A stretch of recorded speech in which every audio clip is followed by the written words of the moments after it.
Okay. Just, does the clerk have a name, or should I continue referring to him as the clerk? Okay, cool. Yes, I just sent it to cchelp@oklahomacounty.org. See if we can get it off. See how long it takes. Oh, you're good. I teach high school kids. I've heard worse. Specifically, like, we don't want to be photographed, but it seems like they're consent. They might just feel like they're shy. Mike. Being forced.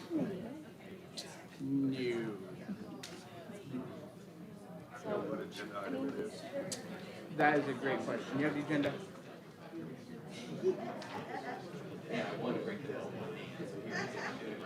The first is normally consent, so I don't think it's a part of consent, and there's normally quite a few.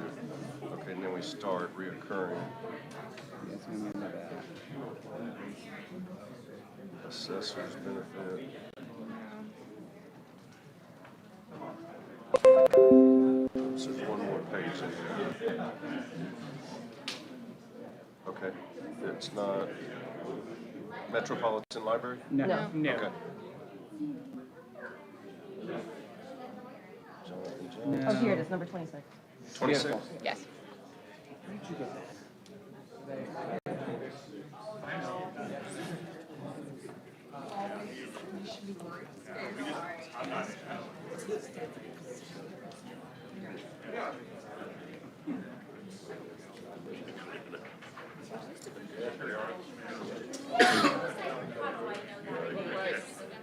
Might as well.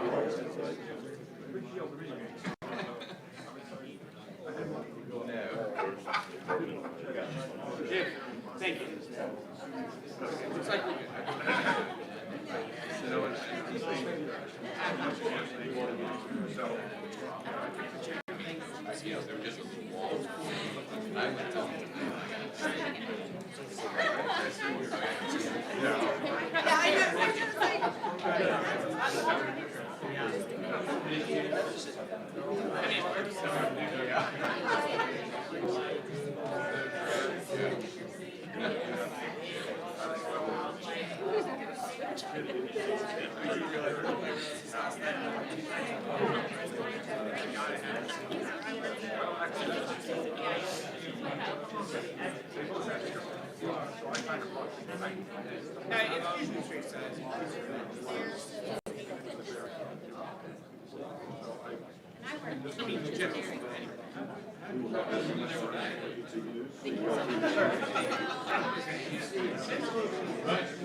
I'm doing very well, thank you. What are they saying?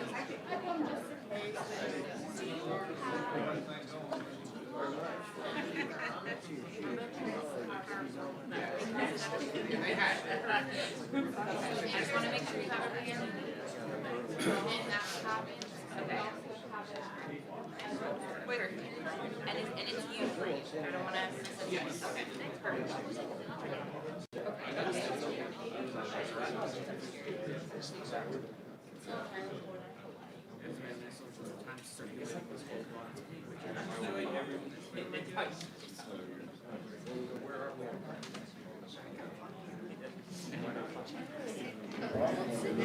You ready? You ready? Okay, I'll call this meeting to order, and the three commissioners are present. The notice of the meeting was posted on July 15th, and our prayer and pledge, I believe, will be led by District 1. Okay, as you all can see, we have some very special guests here to help with our opening prayer. And I believe we have Master Tick Win, who is going to be leading our prayer, and then we have someone who's going to be interpreting for him. So you all are welcome to come up while I read your bio, Mr. Win. So Master Tick Win became a monk in 1989 at the age of 25, and he graduated from Buddhist University in Vietnam in 1997. He has served as the master of Vien Giek Temple in Northeast Oklahoma City since 2013. So welcome. You all are welcome to come up and use the microphone.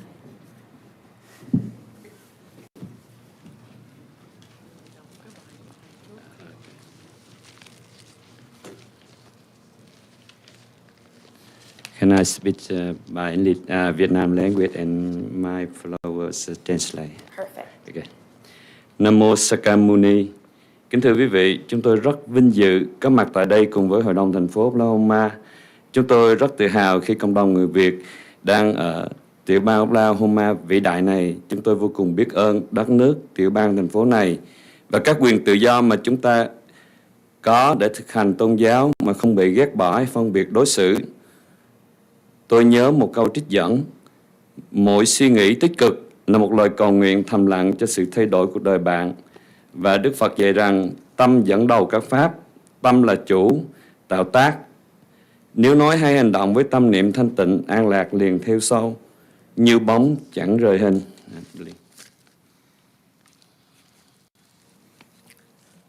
Namo Saki Muni. Ladies and gentlemen, we're extremely grateful for this country, state, cities, and the freedoms we have to practice our religion without hate or discrimination. I remember a quote: "Every positive thought is a silent prayer which will change your life." And the Buddha says, "Mind is the chief forerunner of all good states. Experience is led by and produced by the mind. If one speaks or acts with a pure mind, happiness will follow along, just like one shadow that never departs." Now, I would like to ask you to join with your palms together in front of your chest, and may Buddha bless us all and pray for this great country.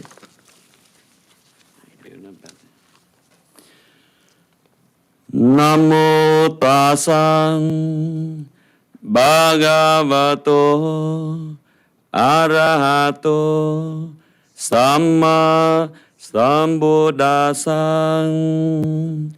Namo Tassa Bhagavato Arahato Samma Sambuddhassa.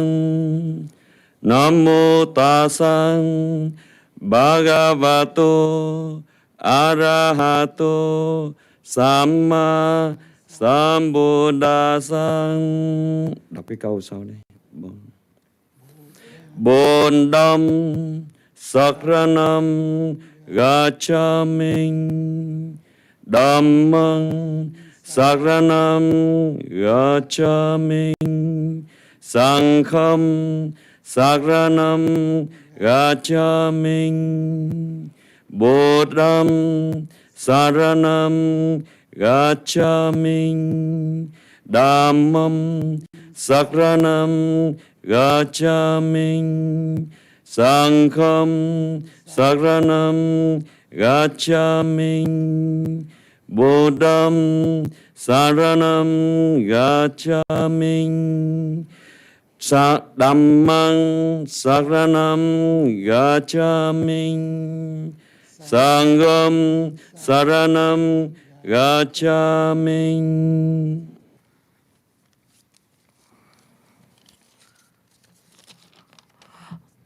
The purpose of the prayer is for us to take the refuge in the Buddha. We take the refuge in the Dharma, and we take the refuge in the Sangha. May these merits be transferred to all living beings. May all living beings achieve the noble path. Lastly, may Buddha bless you all. We wish you for happiness, prosperity, and good health. Thank you. Thank you. Okay. Attention, salute, pledge. I pledge allegiance to the flag of the United States of America and to the republic for which it stands, one nation, under God, indivisible, with liberty and justice for all. Thank you so much. That was beautiful. Come on. Is there a motion to approve the minutes of July 2nd and July 6th? I will move to approve. Second. All in favor, say aye. Aye. Any individual consideration on the consent docket? If not, is there a motion to approve? I'll move to approve. Second. All in favor, say aye. Aye. Aye. Is there a motion to approve the claims? Ms. Busser, are we good? Okay. Move to approve. Second. All in favor, say aye. Aye. Any change to the blanket? No change? I'll move to approve. Second. All in favor, say aye. Aye. On item 22, I was going to ask you if you ever heard back from Ms. Porter. Yes, I did. She has requested that we remove her name from consideration because the meeting times conflict with her work schedule. So unfortunately, I am going to move to strike. All right, I was So, kind of afraid of that yeah. since I had not heard back, Yeah, so. she was a very good candidate that I was excited about, so I was a little Well, disappointed. please tell her thanks for her interest, and I enjoyed visiting with her. I will move to strike item 22. Second. All in favor, say aye. Aye. Go ahead. Items 23, 24, and 25 are outside legal agreements with Gary James for the Willis case and the Chrisman case. So these are, Joe, do you have any additions about these? Good morning, Commissioners. These are just the individual DOs that we're representing, 2 in Willis and 1 in Chrisman. Is there a motion to approve? I'll move to approve item 23. Second. All in favor, say aye. Aye. I'll move to approve item 24. Second. All in favor, say aye. Aye. And I will move to approve item 25. Second. All in favor, say aye. Aye. Item 26 is a presentation from, we have 3, maybe 4, I see Avita. We have 4 teachers here from Teach for America. For those of you who don't know, and I'll let you all explain a little bit more about Teach for America, but Teach for America is a wonderful program that places, oh no, I don't want to get this wrong, new graduates in urban school districts and basically invests this new talent into urban school districts. And we had a group of Teach for America teachers who wanted to do kind of a policy review and kind of dig into our juvenile system. And they went and toured our juvenile detention center. And did you all go tour anywhere else? Yes, we were able to tour the Juvenile Detention Center as well as the Adult County Jail, specifically where juveniles are detained. Yes. So I will let you all take it away. They have a presentation. This should take 10 to 15 minutes. You're welcome to pass anything out that you want. Yes. So Evita is kind of the lead on this. Evita works for Teach for America as their alumni, kind of their alumni director. So I wanted to have these teachers come and present some of their findings and their recommendations on our juvenile center. So. Thank you so much, Commissioner Blumert, for that introduction. My name is Susan Diaz-Masijan. I moved to Oklahoma City about 2 years ago. I serve on the South Side as a high school math teacher, and you have all received a copy of our report, and we will be highlighting some bullets up here for the audience on the screen. Here's a rough agenda of our presentation. I'm going to be outlining all of the task force members. 4 of us are present here today. We had a total of 8 current and former educators on the task force. We'll be discussing our objectives and then specifically touching on alternatives to sentencing, trauma-informed care training for professionals, juvenile education and programming within the facilities, some racial disparities noted in data as well as upon our trips, and then some concluding remarks. We will also have time for a question and answering session. Here are the task force members. Missing today are Allison Tate, Simone Thompson, and McKenna Wilson Marlowe, as well as Ernesto Bello, but you will hear from everyone else.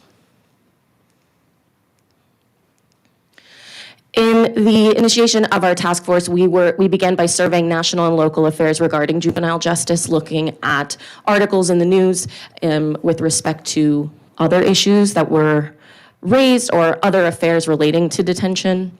We looked to gain insight through interviews with staff members involved in direct agencies as well as others, and we are identifying areas for improvement. And so here's Jamie Ashburn with Alternatives to Sentencing. Hello.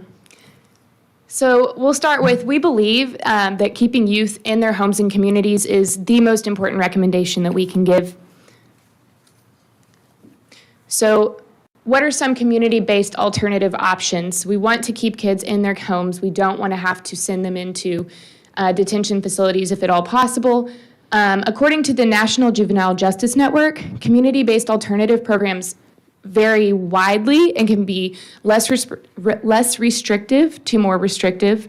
And they can range from probation to wraparound services with intensive supervision. They can include home confinement, alternative education, family preservation, mentoring, victim offender mediation, restitution, community service, respite care, and day and evening reporting centers with educational, recreational, and counseling opportunities. So why should we seek these alternatives? First off, there is research that says that they lower juveniles' risk of recidivism. So we want to keep kids out of the system. We want to keep them out when they are adults as well. Community-based alternatives help with that. There is also research from the Washington State Institute for Public Policy that states that when you look to put juveniles in community instead of confinement, that they can save $43,179 per pupil. That information is really, really great, and more can be looked into that at the Washington State Institute for Public Policy. So our recommendations in terms of these alternatives for Oklahoma City and looking beyond is first, we already have great things coming down the track with MAPS 4. So using those MAPS 4 youth centers to be placed in under-resourced neighborhoods, focusing on youth's individual skills and interests, trying to do that work before kids get into the system. Second, we need a community resource hub in under-resourced communities. There are a lot of resources already in our city, but they're difficult to access because they're in all different locations. This is a pretty common thing happening in places around the country. Denton, Texas has a really good example of a community resource hub. Additionally, we think that a partnership between OJA and public schools would benefit both entities, just kind of once again doing that groundwork before kids get into the system. Secondly, we think a credible messenger program could go really well within our city. This is happening across the country in major cities in America. So a credible messenger system defines credible messengers as mentors who have passed through the justice system and sustainably transformed their lives. These are often returned citizens, previously incarcerated, and others with similarly relevant experiences that want to give back to help others. Their lives and experiences provide them with a special ability to connect with younger justice-involved people. Instituting a program such as the Credible Messenger Program, according to Washington State Institute for Public Policy, could have a cost benefit of nearly $20,000 per pupil. So this would be a relatively easy and highly effective measure to help keep our kids out of the system. Our final policy recommendation is that we recommend that as a general rule, juvenile delinquent status, JDL status minors who enter the juvenile system be placed in alternative community-based alternatives rather than in detention. No juvenile should be placed in detention that does not pose a risk to society, and our students, I say students, I'm a teacher, but our children who are JDL status typically are not, that is reserved for youthful offenders, and so we look at diverting as many kids into community as we can. Thank you, Jamie. Good morning. My name is Brian Broderick, and like Susan, I teach in South Oklahoma City at the U.S. Grant High School. Yeah. And I want to talk about the importance of trauma-informed care for our professionals. And when I say professionals, that means those who work directly with kids. That includes at the detention center, but also the legal professionals, the lawyers and judges who work to adjudicate the youth that we're working with. So in our research, we found that trauma-informed professional development is present, and we are grateful for the strides that we have made as a county toward that.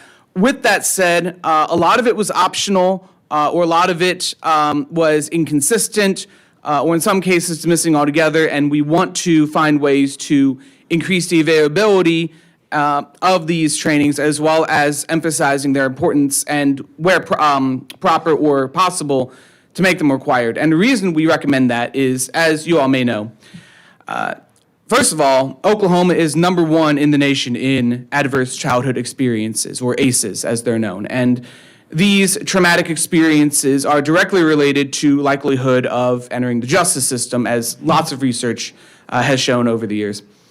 And so to be working with these kids, as we do as teachers, we know the value of having trauma-informed trainings and practices, because we have to know what our kids are going through. We have to know the psychology, the science behind it in order to best meet the needs of these kids who are in our custody.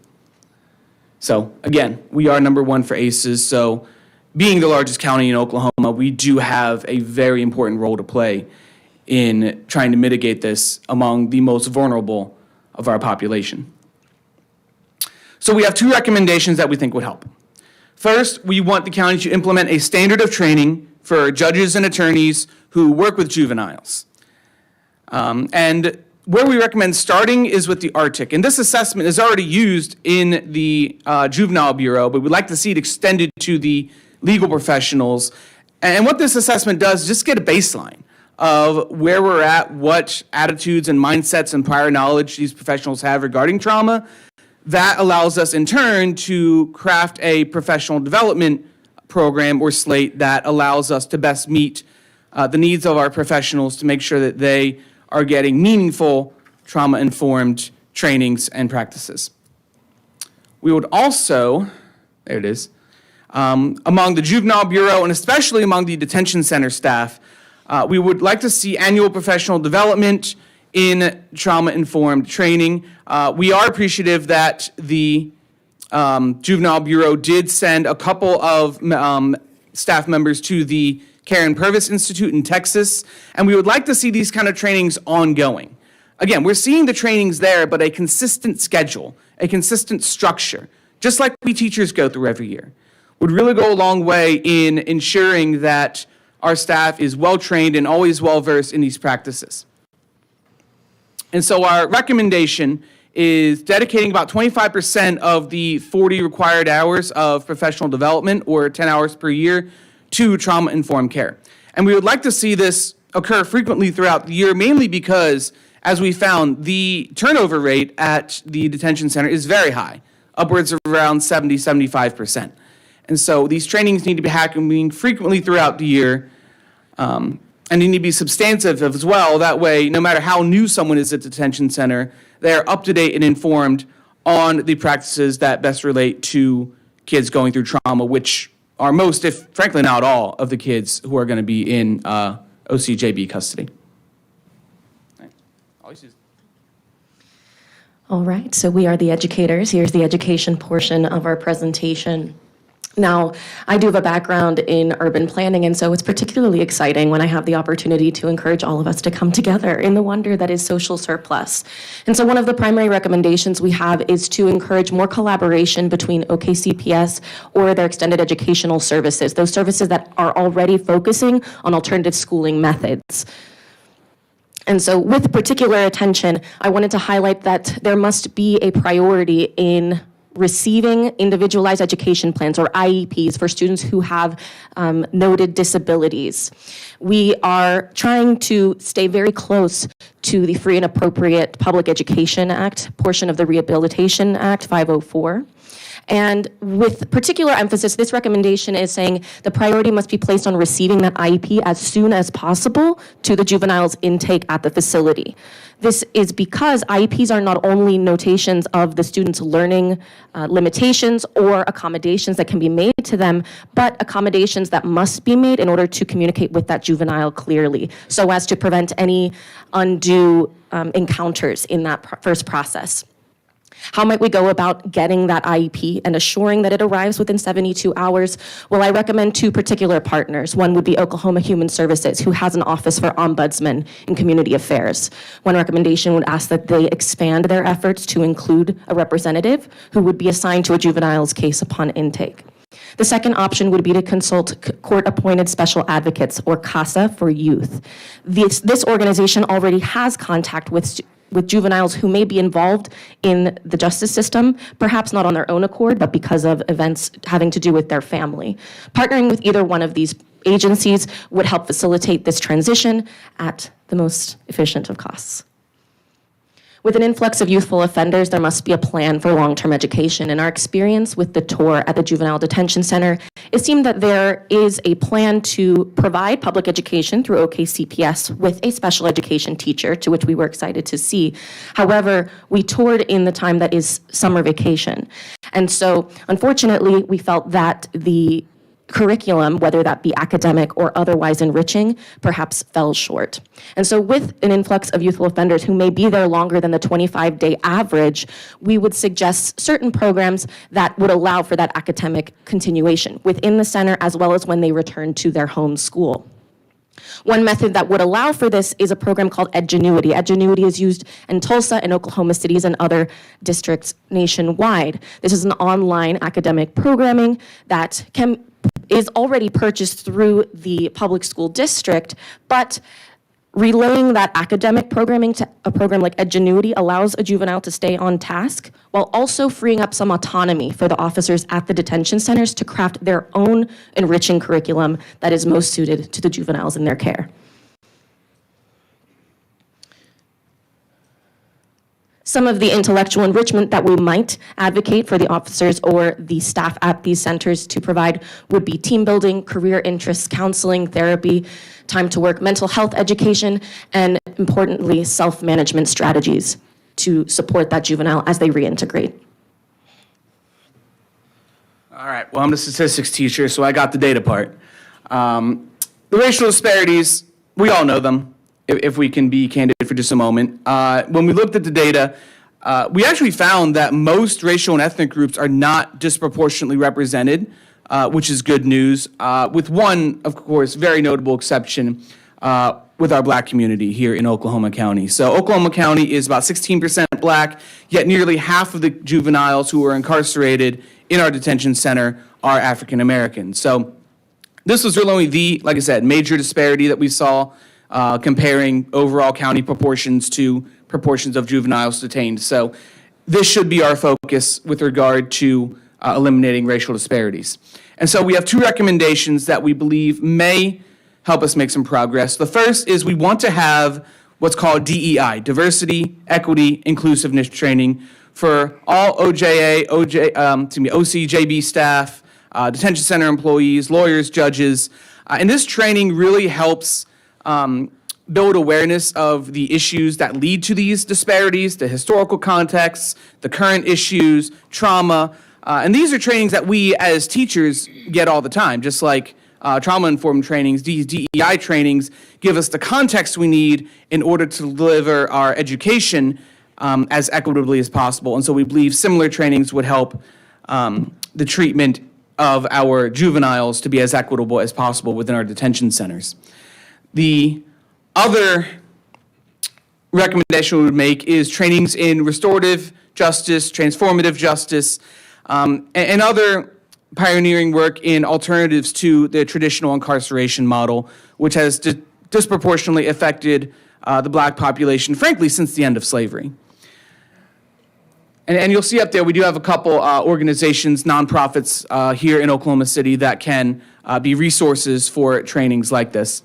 And again, like before, we do recommend these trainings to be high frequency. We recommend about once a quarter at least, to account for the fact that we do have a lot of turnover in the detention center. And if these trainings are frequent, that ensures that everyone working with these juveniles is up to date and refreshed on these different trainings and practices so we can best meet the needs of our kids.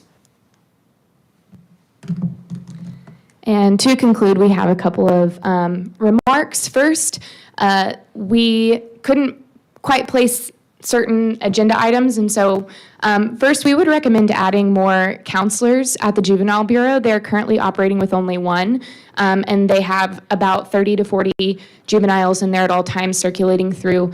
So a 1 to 35-ish ratio is not ideal. So more licensed counselors there would be fantastic.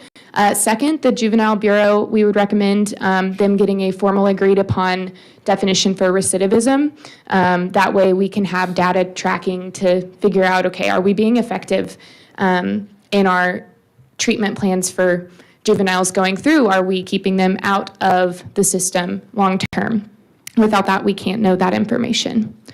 And then lastly, we just wanted to note that we weren't able to do any interviews with juveniles. So our recommendations come from our general touring the facilities, talking to a few of the people within them.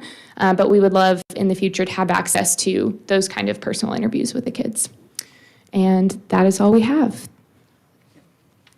Is that customary to be able to interview the kids in other juvies It is. without representation and their parents?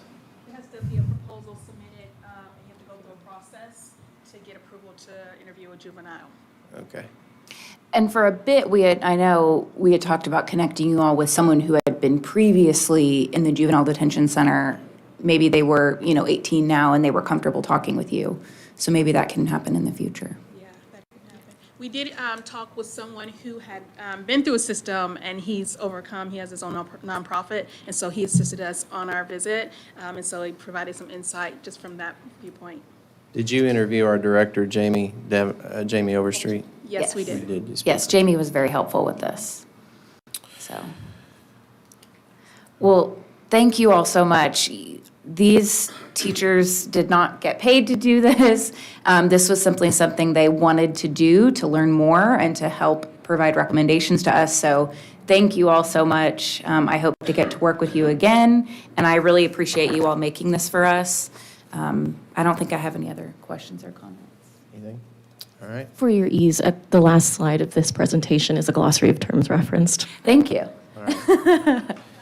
Is there a motion to receive the report? I will happily move to receive. Second. All in favor, say aye. Aye. I have been asked to move 27 to the heel of the docket. Thank you. Thank you all so much. 28, Mr. Wilkerson. This is the one we approved in the budget board, right, John? I'll move the item, 28. A second. All in favor, say aye. Aye. And same with 29, right? I'll move that item as well, 29. Second. All in favor, say aye. Aye. Mr. Hooton. Number 30 is just it's for a thing we have with Gerber Risk Consultants in the amount not to exceed $3,500 for workman's compensation, professional services, auditing, and accounting. I'll move to approve. Second. All in favor, say aye. Aye. Mr. Billingsley. Morning. Morning. This is just a renewal contract for Connexus Cloud, which is our case management system we're using right now. Questions? Is there a motion? I'll move to approve. Second. All in favor, say aye. Aye. Aye. Someone here from the election board? It's just their monthly report. I'll move to receive the report. Okay. Second. All in favor, say aye. Aye. Emergency management. David? Good morning, Commissioners.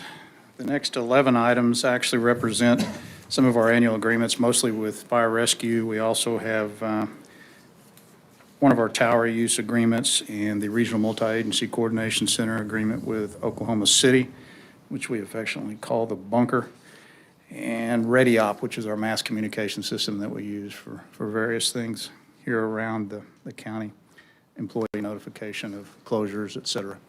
I don't know if you want to take these individually or. I don't know if we can do them as a bulk, just one basic question. Are they Yes, sir. just renewals? There's no other change? correct. Other than the dates? Okay. We do have our second year reduction of fees with ReadyOp. They dropped our fee from $6,000 to $5,000. They're quite helpful in that regard. And that was item number 40. Okay. What do you want to do? Do you prefer we take them individually, or do you have a preference? Whatever you need to do, I'm good either way. I think items, is it 35 through, which ones are all the fire? 35 through? 35 through 39, and then 41 through 44. Okay.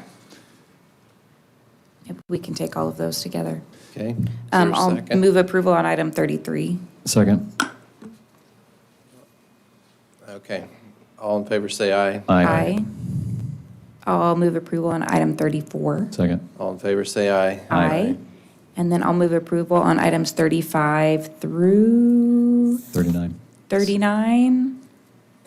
35 through 39? That's correct. Second. All in favor, say aye. Aye. And then item 40 is ready up. I'll move approval. Second. All in favor, say aye. Aye. And then 41 through 44, let's see, they're all fire agreements. I'll move approval. Second. All in favor, say aye. Aye. Engineering. Thank you, Mr. Barnes. Thank you. Item 45 is you have a title sheet for the final plans of a bridge in District 2 located at 36th and Hare Road. It's scheduled for a fall bid letting. Any questions? I'm excited, I'll move it. Second. All in favor, say aye. Aye. Item 46 is a division order for your oil royalties. One of your better items. There a motion? I'll move approval. Second. All in favor, say aye. Aye. Item 47 is opening some sealed bids and possibly awarding, give the purchasing agent time to look at the bids, for properties that are just north of the District 3 yard that are owned by the Board of County Commissioners. They're basically residential lots that are undeveloped. They're no longer needed for any kind of a county purpose, so we have some bidders that would like to purchase those. Okay, this is CV 2021-997. Okay, I'll go ahead and move the item unless there's any questions. I need to open it. Oh, you have to open the bids. Got- Okay, I see we're done.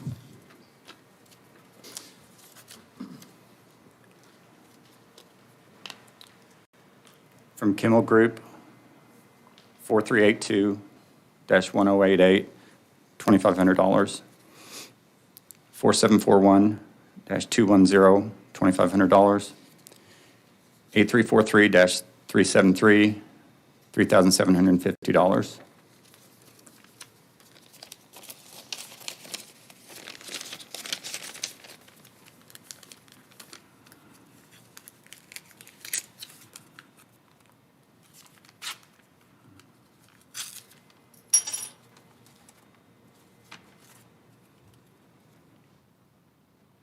This is a bid for $5,800 in cash. You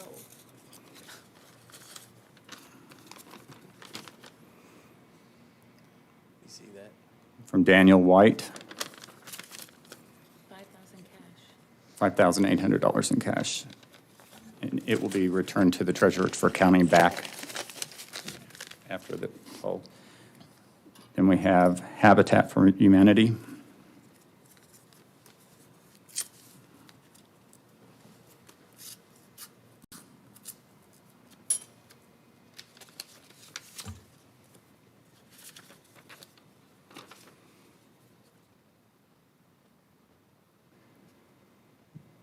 This one is for $3,750.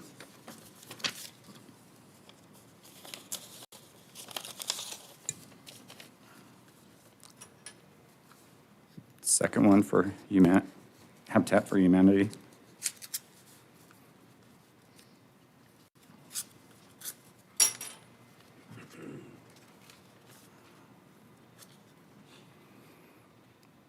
It's in the amount of $2,500.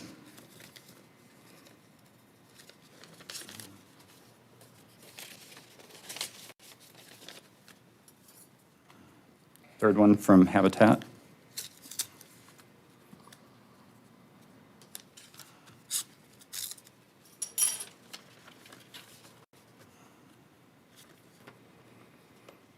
It's in the amount of $2,500.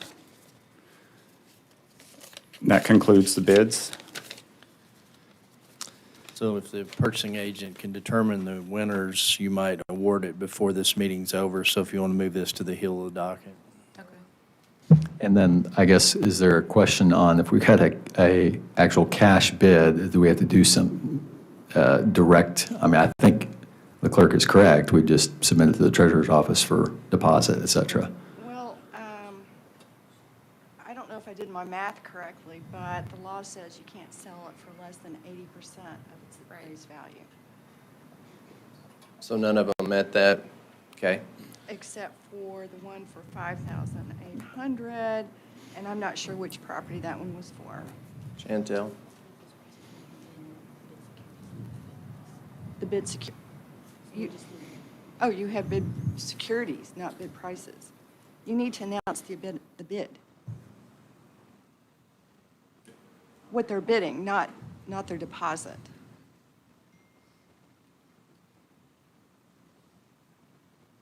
Was he not reading their It bid? doesn't sound, Okay. Chantel corrected me, because Okay.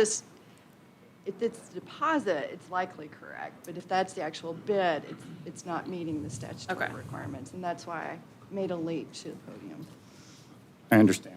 Let me have one more crack at this. I'm sorry, this is the first time I've done this. Habitat for Humanity, it was a bid in the amount of $10,000 with a deposit check of $2,500. Second one for Habitat.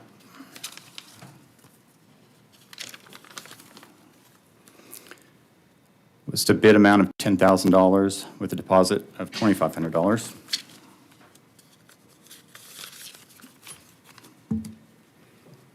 Third one for Habitat is a bid amount of $15,000 with a deposit check of $3,750.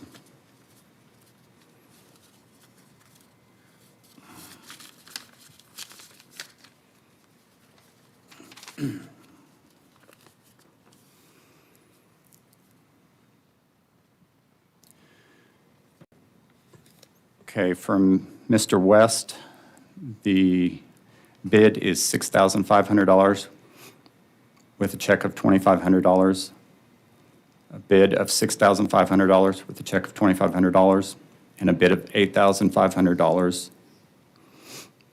with a check of $2,500, and a bid of $14,500 with a check of $3,750.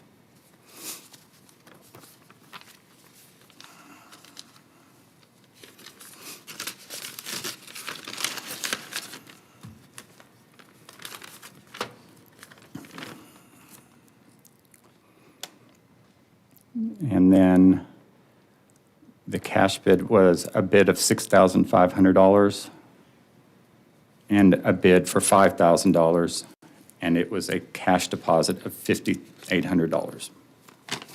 Thank you, Gretchen.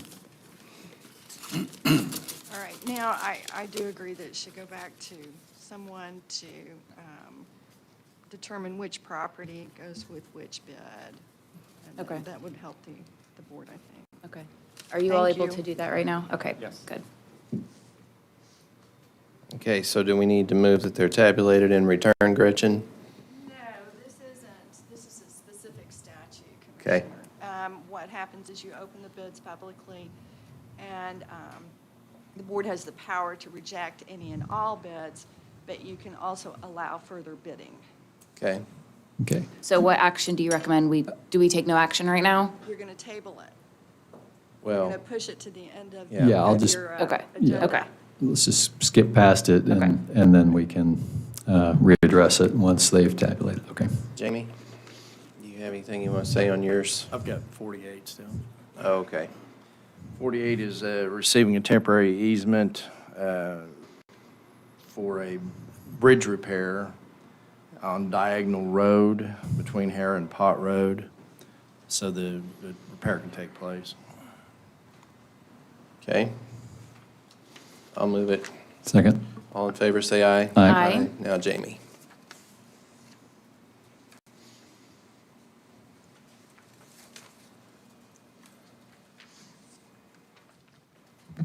Morning. Morning.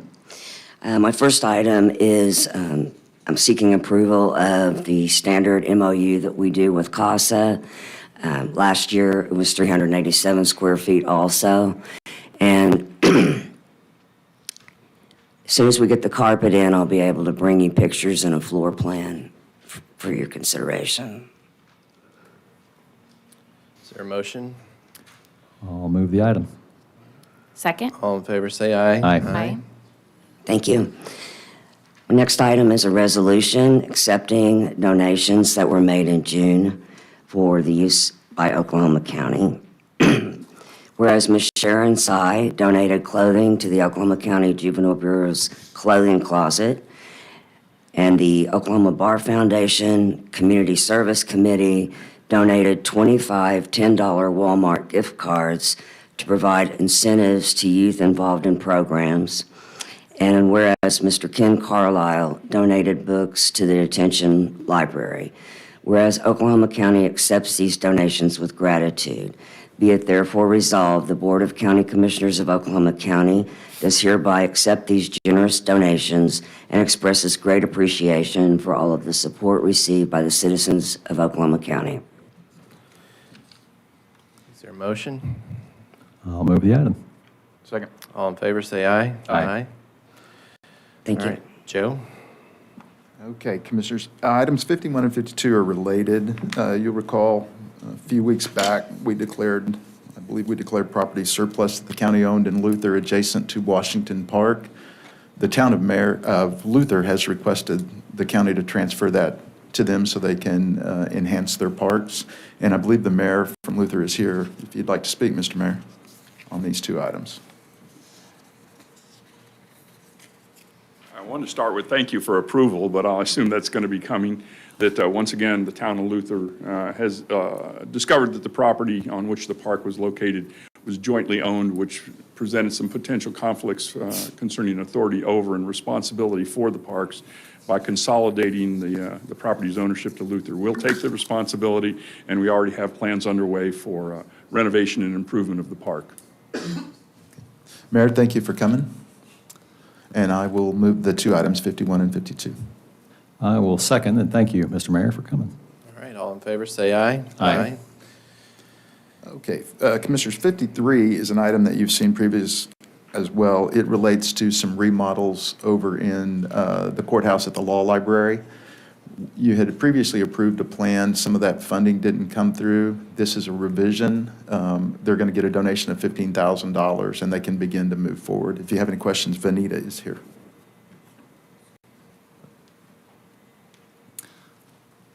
I think it's a great deal. I'll go ahead and move the item. Second. Anything you want to add? We're just excited to expand. We want to move toward the future and some things, and we've been given the chance to do that, so. Okay, very nice. All right, all in favor, say aye. Aye. Thanks for them giving the donation. Okay, there were two more resolutions on here. 54 and 55, Commissioners, are actually to surplus some property. They're old law books that is in the possession of the law library. They would transfer to us, and then we would dispose of them today. Well, to the That- we exactly. want to dispose of them. We were Okay. asking you to allow us to, because in the funding that we received funds to get a dumpster. And so we want to do that, not to put that expense on you.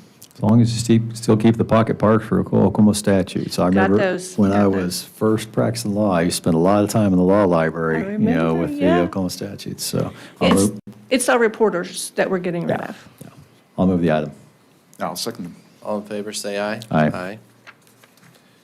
Same with 55. Yeah, that's just chairs and an old coin off that's. Move the item. Second. All in favor, say aye. Aye. Thank you, Ms. Benita. Thanks, Vanita. Mr. Anderson.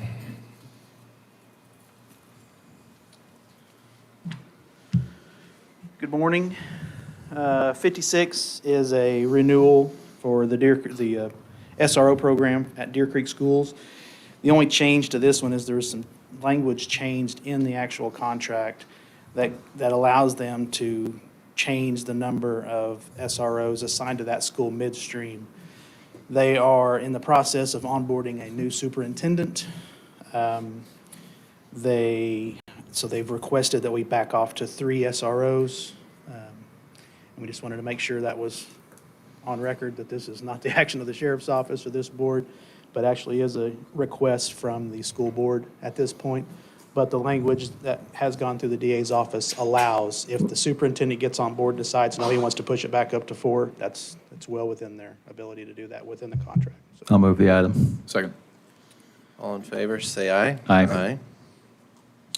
Number 57 is the last MOU for this year, which is the Oklahoma City MOU, which is the officer at Star Spencer, out in Spencer. I'll move it. Second. Okay. All in favor, say aye. Aye.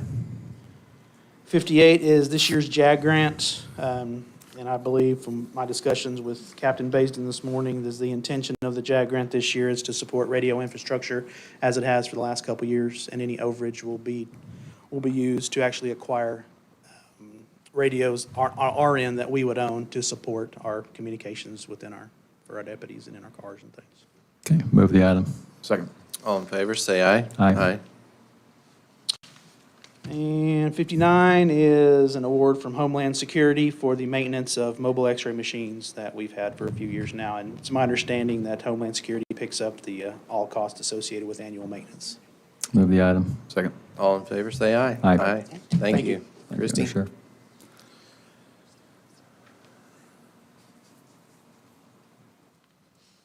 Good morning. Morning. Item number 60 is our non-financial agreement that we have with RSVP, where they have space in our facility in exchange for a number of volunteer service hours that equates to the value of the space. Okay. Is it pretty much the same as just a renewal? It's not an exact renewal. We went through the infrastructure committee to have the leases reviewed because all the other leases were being reviewed this year. And so the amount, there were a couple of structural things in the agreement that changed, and then the amount updates each year as the value of volunteer service hour changes. So, but the gist of it is the same. Okay. I'll move the item. Second. All in favor, say aye. Aye. Item number 61 is the same thing, only with task. I'll move the item. Second. All in favor, say aye. Aye. Item number 62 is our agreement that we have each year with Health Alliance for the Uninsured, where they provide us with an amount of money where we are front-funded, and then as we provide medication under this agreement, they reimburse us. So it goes back to the county as it's used.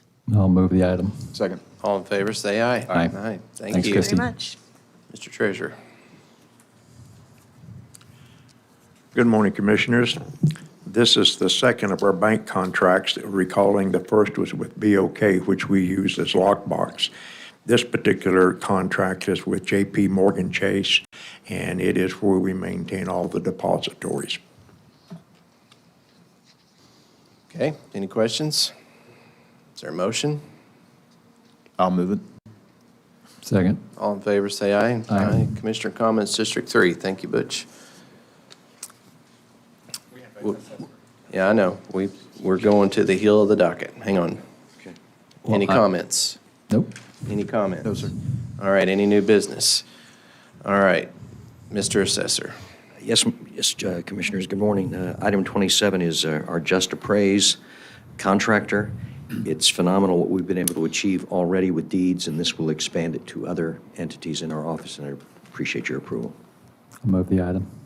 Second. All in favor, say aye. Aye. Thank you.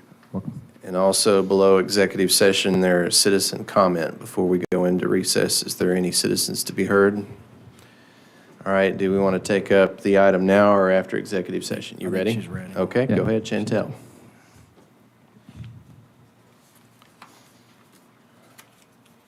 Thank you. I hope if you can see the agenda item, there's 4 lots that received bids. So just as a matter of order, it may be appropriate to take each lot individually. And I'll declare what bids were received for that particular lot, and that you'll be aware of who the highest bidder would be. For the first property is Lot 1 and 2, Block 61 in College Park Addition. The appraised value was for $5,000. Habitat for Humanity bid $10,000. Corey West bid $6,500. And those were your bids on Lot 1.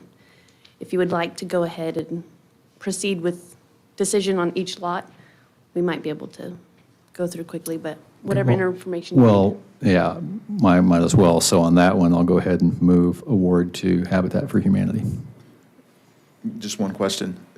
Gretchen, in the past, the winning bidder has paid for publication costs at the end, is that correct? And is that included in this, or will there be an initial amount? Just so they know what they're paying in full. My notice that went out additional costs, and that would include the publication as well as the appraiser's fees. Okay, so it'll be Those 10. those are your out-of-pocket costs. It'll be 10,000 plus those costs. Right, publication's going to be $100 or something like that, and appraiser, is that from the assessor, or is that like getting a formal So those were court-appointed. court-appointed? That's going to be, no more than a couple $100, I would think. Do we know what they are?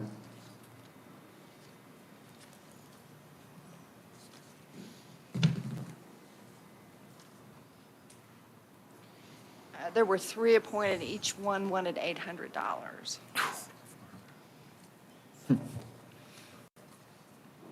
But not for each lot, for all 4 lots. So 800 Yeah. times 3. Somebody's coming out like a bandit on that deal. Well, you should That's see for vacant condemnation. lots? You should see condemnations Yeah. for that's 4 crazy. properties. So that's $200 each, according to Shem. Okay, all right. Motion stands. Okay, I'll second. All right, all in favor, say aye. Aye. Next property is for lots 5 and 6, Block 61, College Park Edition. The appraised value was for $5,000. You received bids for Habitat for Humanity in the amount of $10,000 and Corey West in the amount of $6,500. Again, I'll move that one for the high bidder, Habitat for Humanity. I'll second. All in favor, say aye. Aye. The next property is lots 41 and 42 in Block 70, College Park Edition. The appraised value was $5,000. Corey West bid $8,500 and Daniel White bid $5,000. I'll move it for the high bidder. Second. All in favor, say aye. Aye. The final property is lot 46, 47, 48 in Block 61, College Park Edition. The appraised value was $7,500. Habitat for Humanity bid $15,000. Corey West bid $14,500. And Daniel White bid $6,500. I'll move it for the high bidder, Habitat for Humanity. Second. All in favor, say aye. Aye. Thank you, Chantel. Thank Thank you, you. appreciate Thank you you, in the Gretchen. clerk's office. All right, is there a motion to recess into executive session? So moved. Second. All in favor, say aye. Aye.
Okay, you ready?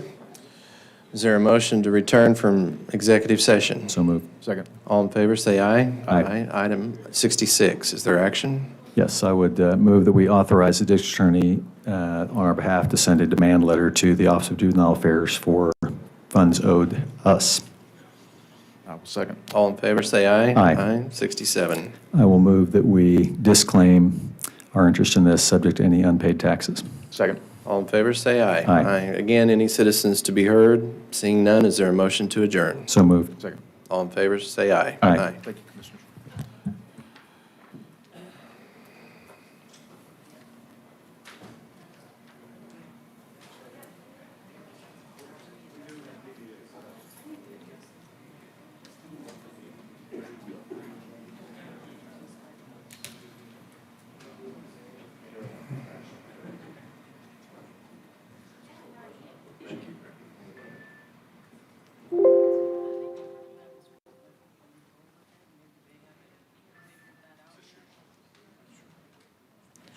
I noticed our on-air lights off. Does that mean we're not broadcasting?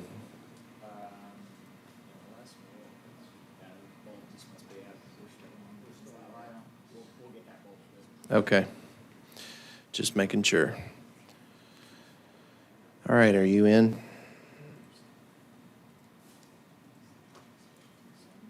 Okay, I'll call this meeting of the PBA together, and we have Commissioner Calvi and myself present. Commissioner Blumert is absent. Notice of this meeting was posted on July 15th. Is there a motion to approve the meeting minutes of July 6th? So moved. Second, all in favor, say aye. Aye. Aye. Is there a motion to approve the claims? So moved. Second, all in favor, say aye. Aye. Aye. Number 3, Mr. Monroe. This is a lease renewal between the BOCC and the PBA for space for the public defender in the Investors Capitol building. I will, is it the same terms as before? A slight increase in the per square foot price as voted by you several meetings ago. Okay, I'll move the item. Has this been, I understood Mr. Ravitz was upset about this. I understood he was refusing to do this, but has he communicated that? I don't think it's this one. I think it's other rental Okay. spaces under his control. Gotcha. All right. Second, all in favor, say aye. Aye. Number 4, Item 4 is a renewal between Robert Sisson and the PBA for space in the Investors Capitol building. Same terms? Yes. So moved. second, all in favor, say aye. Aye. Item 5 is a lease on behalf of the county sheriff, BOCC, and the PBA for space at Kraus, the Kraus Center where they're currently located. Same terms? Yes. I'll move the item. Second, all in favor, say aye. Aye. Item 6 is a lease renewal between ACOG and the Public Building Authority for space at 4205 North Lincoln. I guess I should ask on this, and then there's a couple others. Are they the same terms? That's correct. Okay, I'll move the item. Second, all in favor, say aye. Aye. Item 7 is a like item. So moved. Second, all in favor, say aye. Aye. Aye. Item 8 is a like item. So moved. Second, all in favor, say aye. Aye. Aye. This is a contract, item 9 is a contract between the PBA and Abstract Masonry Restoration in the amount of $52,000 for investigative work done to the exterior. It's been a long process in the making. I'll move the item. Second. All in favor, say aye. Aye. Aye. Items 10, 11, 12, and 13 shouldn't be taken separately, I suppose. Item 10 is the insurance sum for property insurance for Lincoln for the first quarter of this year. I'll move item 10. Second, all in favor, say aye. Aye. Item 11 is a like item for Metro Parking insurance, property insurance for the first quarter of this fiscal year. I'll move it. Second, all in favor, say aye. Aye. Item 12 is a like item for the ICB, property insurance for the first quarter of this year. I'll move it. Second, all in favor, say aye. Aye. Item 13 is a like item for Kraus Property Insurance for the first quarter of this year. I'll move it. Second. All in favor, say aye. Aye. Item 14 is an appropriation in the amount of $98,205.65 for debt service for the PBA. Move it. Second. All in favor, say aye. Aye. Aye. Item 15 is a deposit or cash fund appropriation into PBA reserve in the amount of $2,511.61. I'll move it. Second. All in favor, say aye. Aye. Aye. Item 16 is the receipt of financial statements for periods April 30th and 2021 and 20, prepared by Steve Landreth. Move it. Second. All in favor, say aye. Aye. 17 is the monthly report of parking fees for June 2021. Move to receive the report. Second. All in favor, say aye. Aye. 18 is the PBA monthly report of fees for June 2021. Move to receive the report. Second. All in favor, say aye. Aye. Item 19 are parking contracts for Metro 1. Move it. Second. All in favor, say aye. Aye. Item 20, financial statements for periods May 31st, 2021 and 2020 is prepared by Steve Landreth, CPA. Move to receive the same. Second. All in favor, say aye. Aye. Thank you, Keith. Any citizens to be heard before the PBA? Seeing none, any board comments? If not, new business. Hearing none, is there a motion to adjourn? So moved. Second. All in favor, say aye. Aye.